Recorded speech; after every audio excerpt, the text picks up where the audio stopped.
Welcome to a new episode of Postpartum in the Raw. We are so super excited to have Kate Carson with us today. Welcome, Kate. How are you? Thank you. I'm doing well today.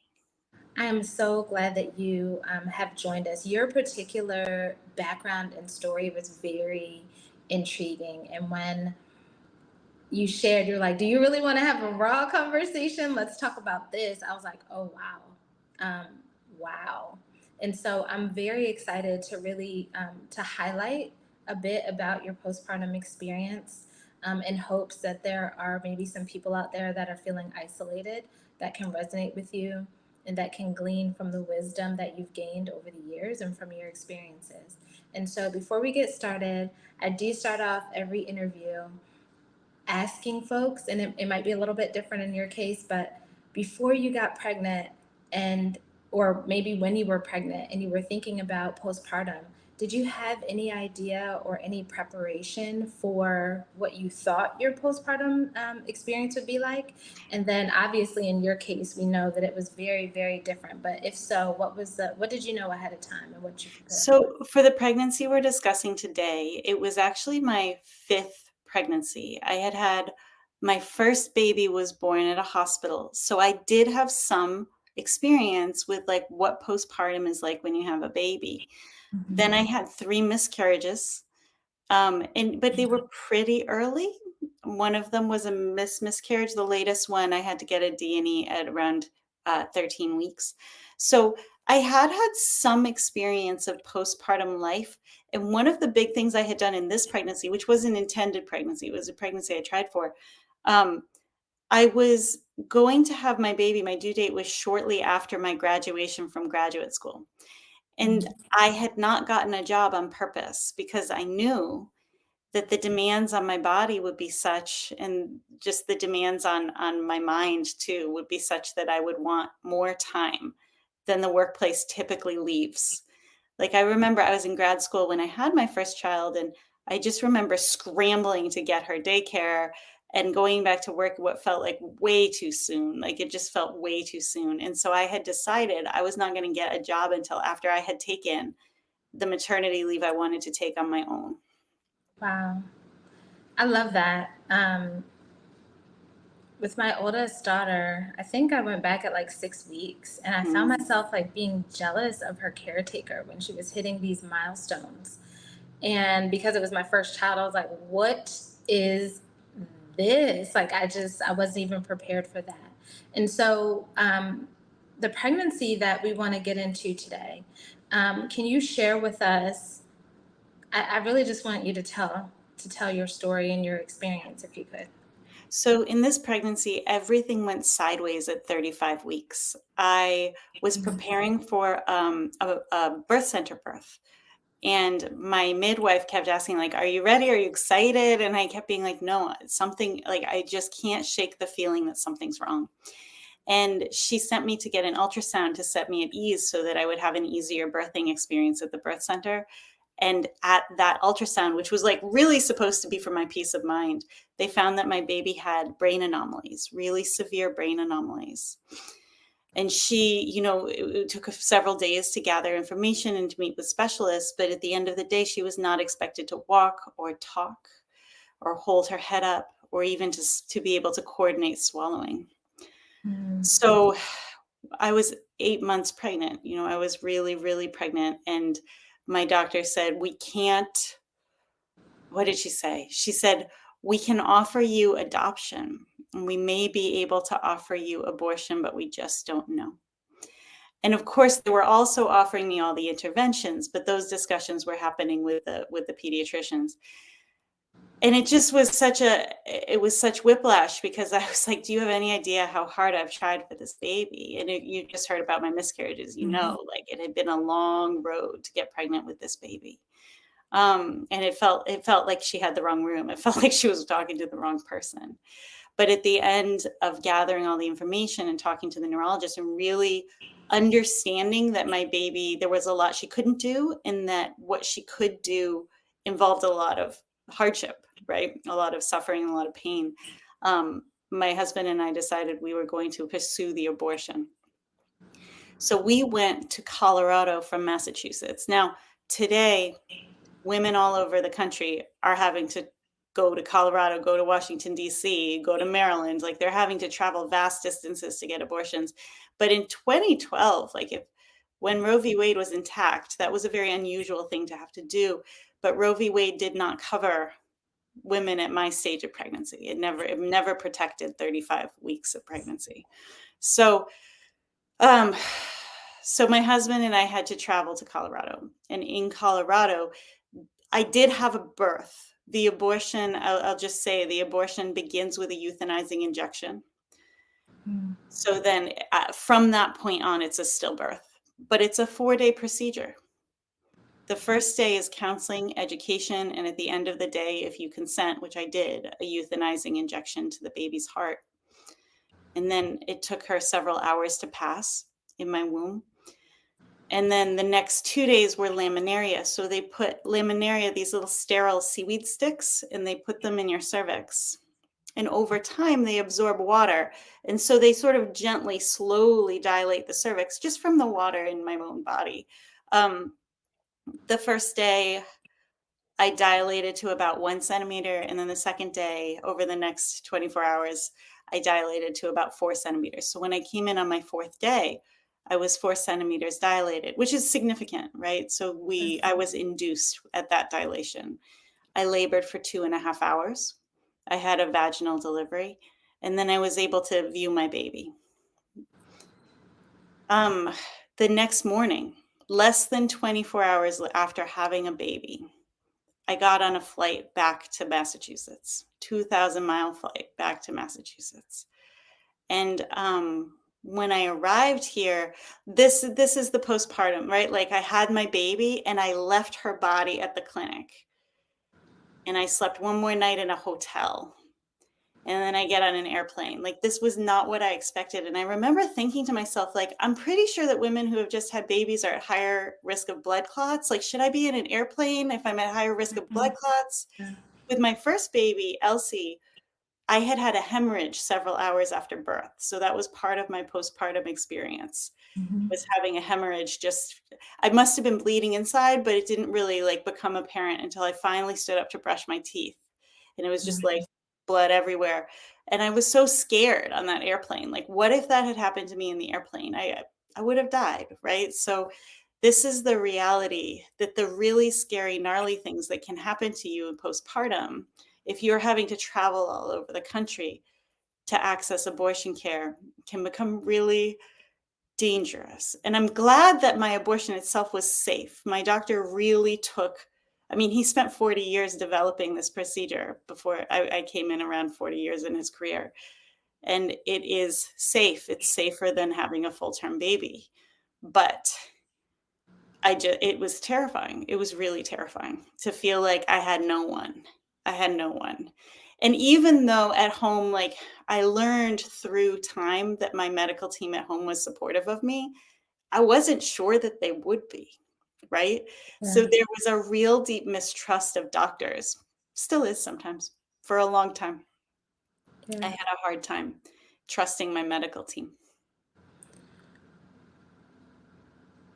That was intense, right? Yeah.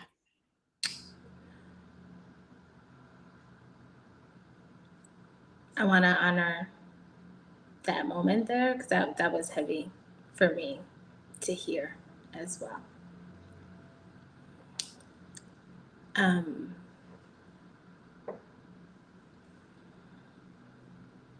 Getting on a plane, because it's one thing to make a choice, right?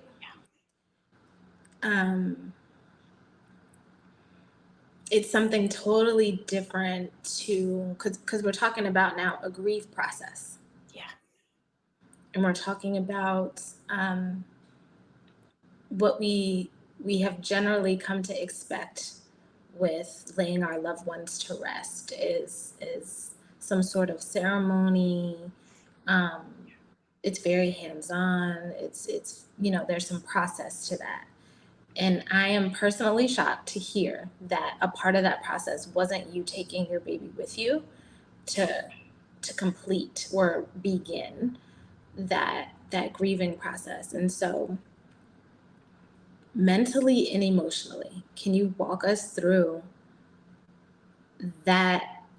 I cannot even imagine. I don't even know how to formulate this question, honestly. But like, if you could give us a sneak peek into that, because I want to be clear. When we're in postpartum, it's not just that postpartum, we still have a life that is happening. And so grief was very much so a part of your life in that moment, as well as the physiology of your postpartum as well. So could you walk us or give us a peek Yes. into that? So take it from viewing my baby, right? I had just had a baby. I went into the recovery room and I was lying on a cot. And they came in and took my blood pressure and stuff, just make sure I'm okay. And within 10 minutes, like within a short amount of time, my physician, my doctor came in with my baby's body in a little box. And she had a blanket over her face and he handed me the box and I took off the blanket and I looked at her and she looked a lot like her sister. And I gave her a kiss and her body is still warm from my body, right? But not quite warm enough, like not generating its own heat. And I just remember feeling in that moment like this overwhelming truth that she's not here. Like she's not here. She hasn't been here for days. This is just her body. You can let her go. And so I handed her body back pretty quickly. And my husband was there too. And my husband was with me. And I looked at my husband and he looked at me and he nodded. And I handed her back to the doctor. And he said, "Are you sure you can spend as much time as you want?" And I said, "I don't need time. I know. I'm okay. This is enough." And so he took her body and they have refrigeration and he put her into refrigeration. And so there was that one moment, like really right after the birth, where my whole truth, every cell of my body was like, she's not here. This is not your baby. She is gone. She is released, right? But then you're right, like this is grief. That was crisis. And then I get on an airplane without my baby's body and I go home and I don't have her body. And then all of a sudden, like the grief just comes welling up, like, how could you leave her in Colorado, right? I will tell you that mercifully, my clinic works with a funeral home and they had offered me the option of private cremation, which we had accepted. And so I knew that she was getting cremated and that her ashes would be returned to me. That is not the truth for every single person who has a late term abortion. Not everyone gets offered this, right? But my clinic has this as part of what it offers. So her ashes came to me in the mail, a small box in the mail. And I remember opening it up and I just remember holding this little, I had asked not for an urn, but for a little velvet pouch. And I just remember holding the pouch in my hand, just like in the palm of my hand. And just what a heavy day. What a heavy day to receive my baby's ashes in the mail. And the grief it was enormous. And I didn't know what to do with the ashes. I put them on my bureau, basically, like where I would see them every day. And I just let myself not know what to do with them for a year. Wow. And then right around her first birthday, we went to the beach and we spread them into the ocean. And my living daughter came with us. And I remember, like, I brought a cake and we spread her sister into the ocean. Wow.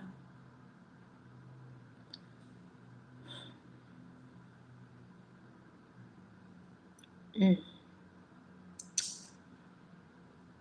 What was happening emotionally? Because that had to have a intense impact on your entire family dynamics, including your husband, including your daughter, and then you, obviously.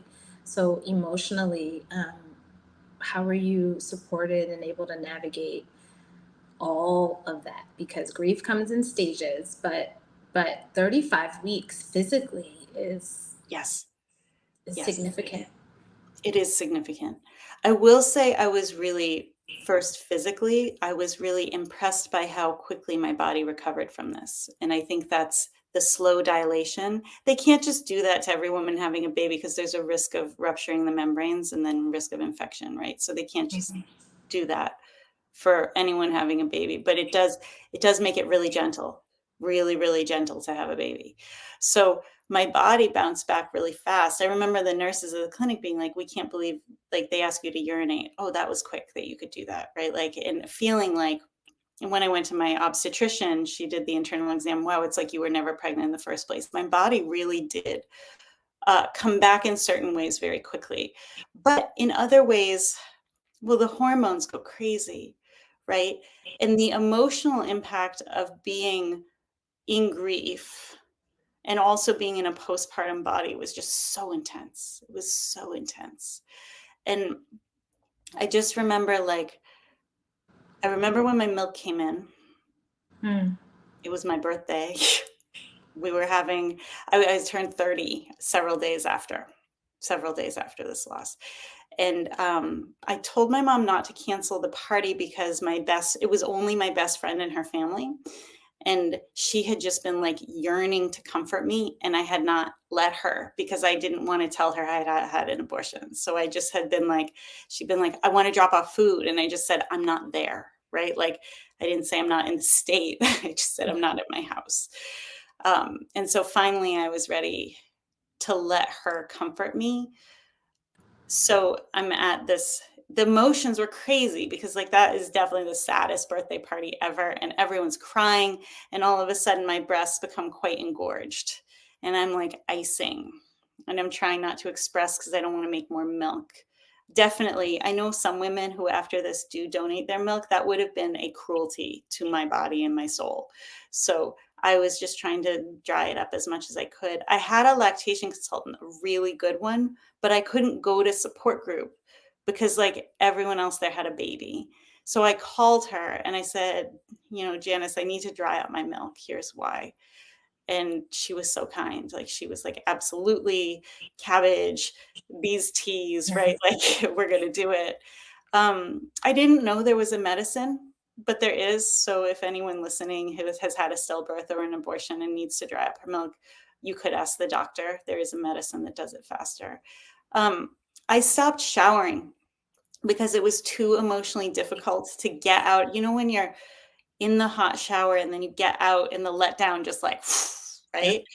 It was too painful, too much to be just squirting milk all over the place. And I was still bleeding, right? Like, I just remember writing this blog post about how, like, just all the fluids coming out of my body, just like the tears that wouldn't stop and the milk that was spraying everywhere and getting everything sticky and the blood that was it was just like, it's visceral. So it was difficult because it's a blessing and a curse to already have a child. A blessing for obvious reasons, but also because it gets me out of bed every day. That's my reason to get out of bed, right? Is that I have a little girl and she gets out of bed. But it's difficult in that, like, she has needs and I still have to meet them no matter what's going on.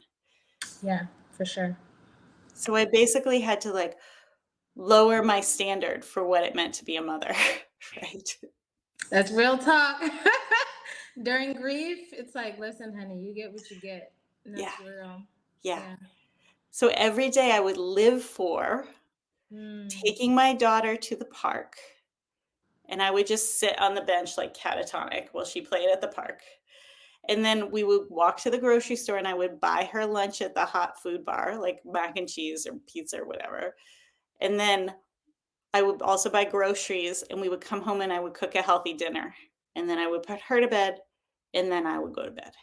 And that was like how I lived was day after day. And the playground, again, blessing and curse, like, it was a place where she could have fun and be outside, but also there were babies everywhere. And it was tough. It was tough. My husband was a functional griever, which is a good thing because he was really financially supporting us. He would go to work, and I remember looking at him like, how could you go to work, right? And now I can understand and appreciate that different people grieve differently, but at the time it was very difficult not to judge him And also very difficult not to judge me. Well, if you can go to work, why can't I do anything? Right? um, there was a lot of crying. There was a lot of, I'm lucky that at least I slept. I would sometimes wake up at night and have to like get up and journal, but I was sleeping. And that is a big difference between having a living baby and having a dead baby, is like there is space to sleep. Mm. So I used it. But I just remember waking up every morning and the sun would be streaming in, and I just like there would be this moment before I remembered, and then I would remember. Or like my hand would go to my belly and I would remember. Wow.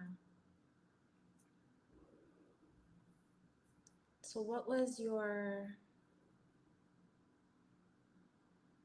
process towards healing? I know that healing is not a destination. It's, honestly, even in the grief process, I know they give us these stages, and me and grief have become besties over the last few years, and I've come to learn that there is no end. There's just this evolving of how you navigate it, and prayerfully you become more functional.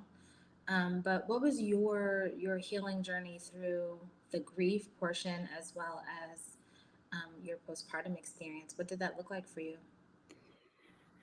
Well, What does it look like for you? thank you. Yeah. Mm-hmm. At first, it was about learning to let myself be a mess, right? Mm-hmm.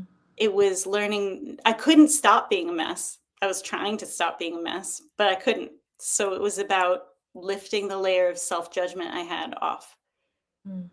I was messy. I was messy in public. I was messy in private. I was messy everywhere. And just like I would get what I call a grief hangover. Like I would run into someone and then all of a sudden it would fall apart publicly and I Mm. would be crying and they would be crying. And then I would have like this grief hangover. Like, I can't believe I just like unloaded my grief on someone again. So the first step is just, it's okay that I just unloaded my grief on someone again. I'm uncomfortable all the time. They can be uncomfortable for 5 minutes. They'll survive it. It's okay. Yeah. And then I found a support group. The support group is called Ending a Wanted Pregnancy. It's on Facebook. It used to not be on Facebook, but it is now, and I'm a leader in it now. But at the time, I needed to feel less alone. I felt like the only person who had ever been through this. And of course I'm not, but it felt so lonely. Peer support is really important, really powerful support. So I would go on there and I would just post, and there's no such thing as too much, right? Yeah. And I would also give support. And really, I think we learn to be kind to ourselves through being kind to others in support group first.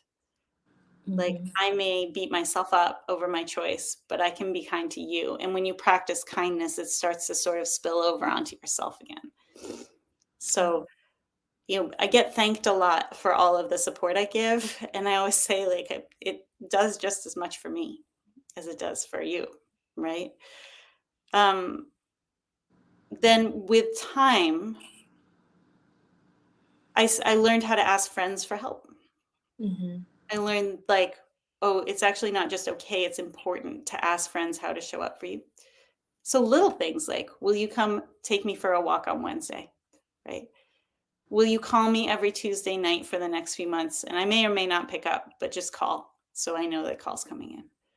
Will you put my baby's birthday on your calendar and send me a card next year? Mm. Yeah. And when people show up, I just started to feel more resourced, right? Yeah. Mm-hmm. And some of these things I wished that my husband would do for me, like listen to me talk endlessly about my baby. He couldn't do that for me. He was grieving too, right? Yeah. But when you get it from a friend instead, you're still getting it. You're still getting what you need. Yeah. And so just realizing that, like, oh, it doesn't have to be all my husband. Like, there are a lot of people who love me. I'm in community and I accept my community. I accept their bids to help. That's such a powerful lesson, right? Yeah. I think that lesson is something that we could all learn from at every stage, even as parents and as moms. It's like we don't have to do this alone. It's actually better. And if we're learning to ask for what we need, because life is always going to be here doing its thing. And we need each other. We need community. We need support. And it doesn't always mean this big circle or group hug. Sometimes it's like, hey, could you call me and be okay with me not answering? I just want to know that you care. Yes. And that's doing something helpful for me for my mental health. I think sometimes we can get a little too curated where we think support has to look one way or another, or else it's not support. And we don't really lean into what we personally need, like I don't want a lot of visitors at my house actually, and I don't really want to talk, but Yep. you can send over that Grubhub. Greatly appreciate it. Like, like Yes. what else is 100%. Absolutely. And what um, I find is different people have different needs, but also each person's needs change over time. yeah, So having the ability to name it gives you the flexibility to change it. I love that. Yeah. And having the freedom to name it, Yeah. you Yeah. know? And I'm grateful that you're speaking to the differences and how you and your husband navigated this, and your level of awareness to give him space to be who he is as a griever, and as a dad in this situation, that he had the space to be and not to have to be what you maybe wanted him to be, and that was okay Yeah. in this moment, and hopefully that he got a bit of what he needed, Yes. or is still getting what he needs to navigate it, because it's this was intense, Yeah. It um, was. and it's one of those things that once you experience it, you don't go back to being the same person.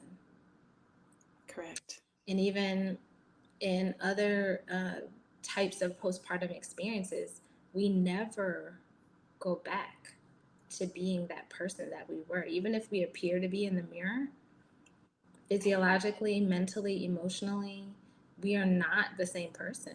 And so, you know, instances like yours just really magnify that to a higher degree.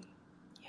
I see a lot of women who go through what I went through saying, I don't like myself anymore. I don't like who I've become. I'm angry all the time. I'm jealous of my friends whose babies are alive. I just like Mm. hate everybody and everything. I don't even want to be my own friend. And it's like, honey, you're in it. This is the initiation. This is it. There's no path but through the fire. Like, yeah, you're not the same as you were before, but I love your anger and I love your jealousy. And you're going to learn to love it too. Yeah. Wow. Kate, this was amazing and vulnerable and raw and necessary to highlight. And so before we end, I sincerely want to thank you for sharing in the way that you've shared today. Um, we need this. We need more honest and vulnerable conversations. Um, if you have a platform, or I know you mentioned that Facebook group, but if there's anything that you'd like to share with the audience about how they can connect with you or connect to specific resources, if they are in the same position or if they maybe have a different need, please feel free to share now. Absolutely. So I have 3 resources to share. And the Mhm. first is what I mentioned before, endingawantedpregnancy.com is how you get into support group. If you have gone through a termination for medical reasons. So that's if you've had an abortion for fetal uh, concerns or for maternal health concerns. Mhm. Then the second one is a group I run that's a little broader. So, like any baby loss, any abortion, I call it womb grief. You lost your uterus to a hysterectomy you didn't want, you can come. You aged out of motherhood before you could have a baby, you can come. And that's called Through the Fire. It's a little bit quiet, it's just getting started, but I'm there. And then my own website is nightbloomcoaching.com, and it's all one word, nightbloomcoaching.com. And you can find my blog there and the coaching work that I do to help moms recover from their own grief. Wow. Thank you, Kate. And for those of you listening, we really appreciate you holding space in this moment. This was a heavier episode, and we want to honor if you have anything that's coming up for you, if you have grief that you're dealing with, even if it's not related to the subject that we talked about today. Please know that it's a process, that you are different, and that it's okay. And so, again, Kate, thank you so much for joining us. And thank you, everyone, for listening in to this particular episode of Postpartum in the Raw. And we will talk to you guys soon. Thank you, Jack.